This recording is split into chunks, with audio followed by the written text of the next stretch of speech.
안녕하세요. 예, 안녕하세요. 네, 반갑습니다.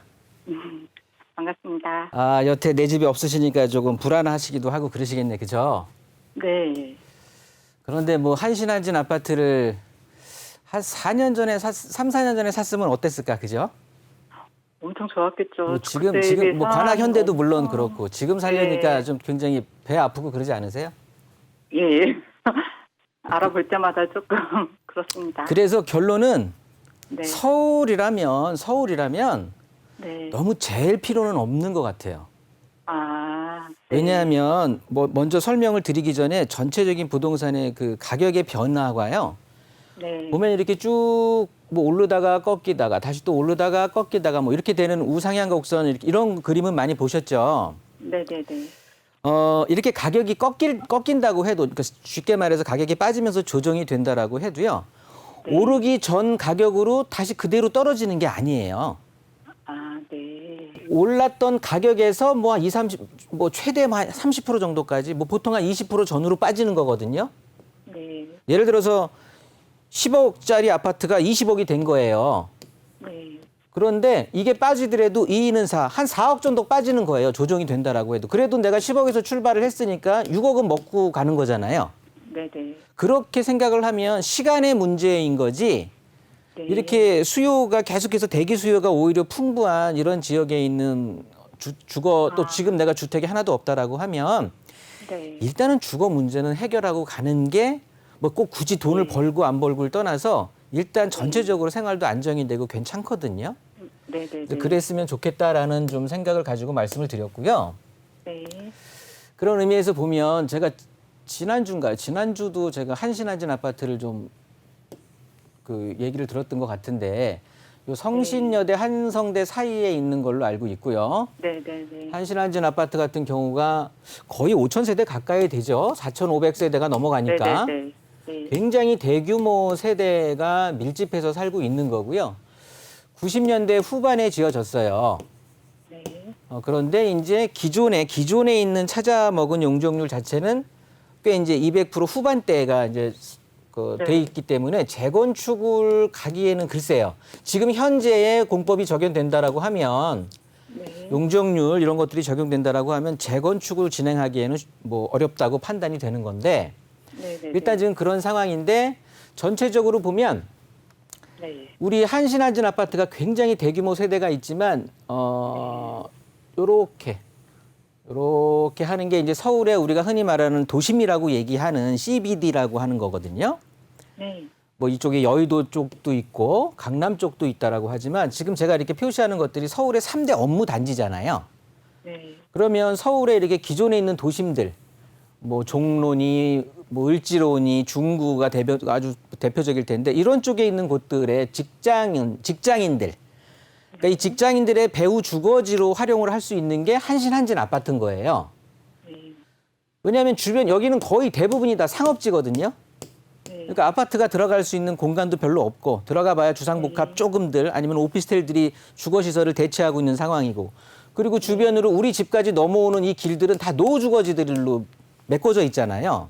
네. 개발하기도 쉽지가 않고 그러다 보니까 이 도심에서의 있는 주거에 대한 그런 어떤 부족함을 해소할 수 있는 게 한신한진 아파트 그 위에 이제 기름 뉴타운이 되다 보니까 이쪽에는 그 기름 뉴타운도 당연히 좋다라고 하지만 가격은 더 높으니까 그런데 어떻게 보면 도심 쪽으로의 접근 자체는 한신한진 아파트가 더 앞쪽에 있는 거잖아요. 어찌 됐든 네네. 그러다 보니까 이런 지역들은 이 한신한진 아파트는 뭐라고 그냥 이 주거형, 거주형, 이 주거형의 아주 대표적인 주택이었던 거예요. 이해되시죠? 네네. 이런 집들의 특징은 그러니까 매매가 대비해서 전세가 비율이 상당히 높을 수밖에 없어요. 그렇기 때문에 네, 전세가가 높더라고요. 높아요. 계속 그거는 계속 이어져 갈 수밖에 없는 거고 왜냐하면 이 도심 쪽에 있는 뭐 주택에 대한 수요를 해소할 수 있는 게 그렇다고 노후주택지에 또 사람들을 선호하는 건 아니기 때문에 물론 다른 쪽도 퍼져 있겠지만 주로 아래쪽들은 뭐 여의도는 여의도권이 해결을 하고 있는 영등포나 이쪽 강서 이쪽이 해결하고 있고 강남 쪽은 또 강남 주변들이 해결을 하고 있기 때문에 도심 쪽은 대부분 저쪽 은평구 쪽이나 서대문구 아니면은 지금 우리가 갖고 있는 그 염두에 두고 있는 성북구 이런 쪽에서 많이 해결들을 해줘야 되는 거예요. 네. 그런 의미에서 봤을 때 이용 가치가 높다라고 표현을 하는데 네. 전세 가격의 비율이 상당히 높겠죠. 그래서 이런 주택들은 네. 부동산 시장이 하락기가 오더라도 가격이 쉽게 떨어질 수가 없는 아파트들이에요. 네. 그러니까 굉장히 탄탄하게 올라갈 수가 있다라는 거죠. 예. 그런데 이제 북악산 자락을 또 끼고 있다가 보니까 예.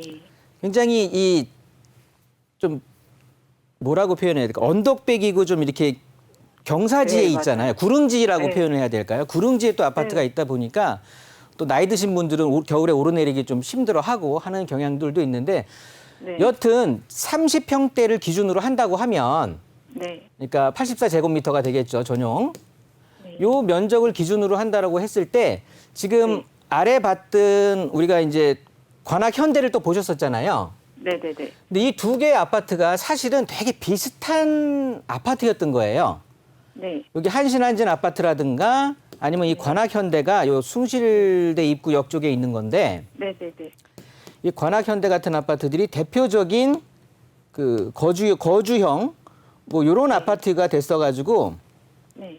굉장히 실사용 가치, 그러니까 즉 이용 가치, 즉 전세가 비율이 높고 투자 목적보다는 내가 이용 가치가 높은 이런 쪽으로 선회를 했었거든요.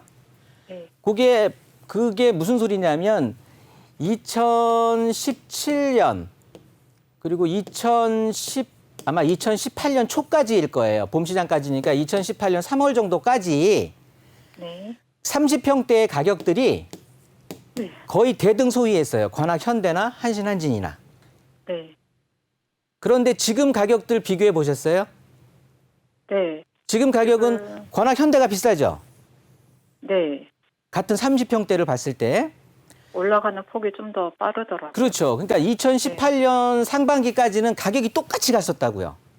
네. 거의 5억 찍은 시기가 거의 똑같거든요. 네네네. 그런데 지금 현재는 한신한진의 84제곱미터는 전용 면적 84제곱미터 제가 알기로는 9억대 중반이에요.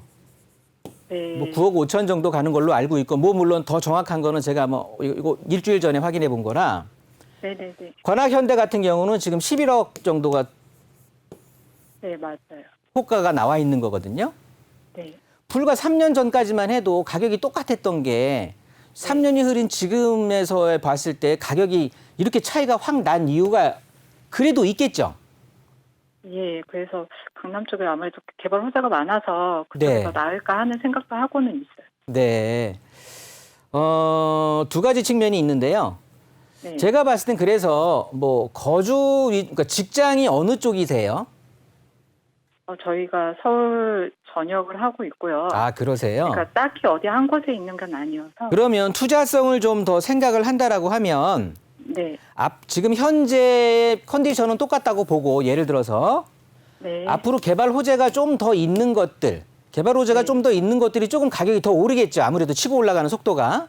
네네네. 그런 걸 비교해 봤을 때 한신한진 아파트의 호재라고 하면 그 옆에 네. 이제 공공주도로 또 재개발을 하고 있거든요.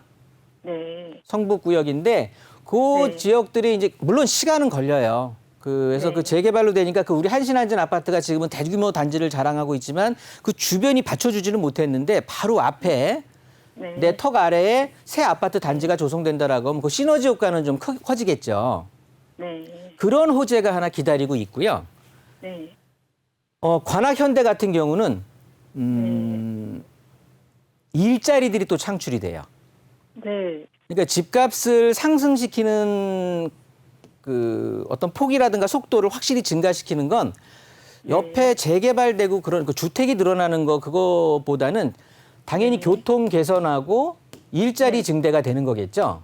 네. 아무래도 집값을 올리는 그런 어떤 상승에 대한 동력은 교통이 확실히 개선이 된다든가 아니면 바로 옆에 일자리들이 생긴다든가 이런 쪽들이 더 빠른 시기에 더 확실한 폭으로 가격을 상승시키는 동력이 되는데 관악 현대 같은 경우는 주변이 사실은 이 7호선 따라서 네. 7호선 따라서 있는 이 역세권에 있는 아파트들 자체가 만만한 가격의 아파트들이 사실 없어요.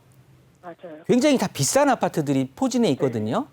네. 그러면 그렇다 보니까 얘네들이 키 맞추기로 가더라도 금액 자체가 오르기가 좀 쉽다라고 표현이 되는 거고요. 네. 보시면 뭐 한 두세 정거장 사이 정도 가보면 여기 그 내방 터널 혹시 서리풀 터널 들어보셨어요? 네네네. 그 위쪽이 이제 개발이 되는 거거든요. 네.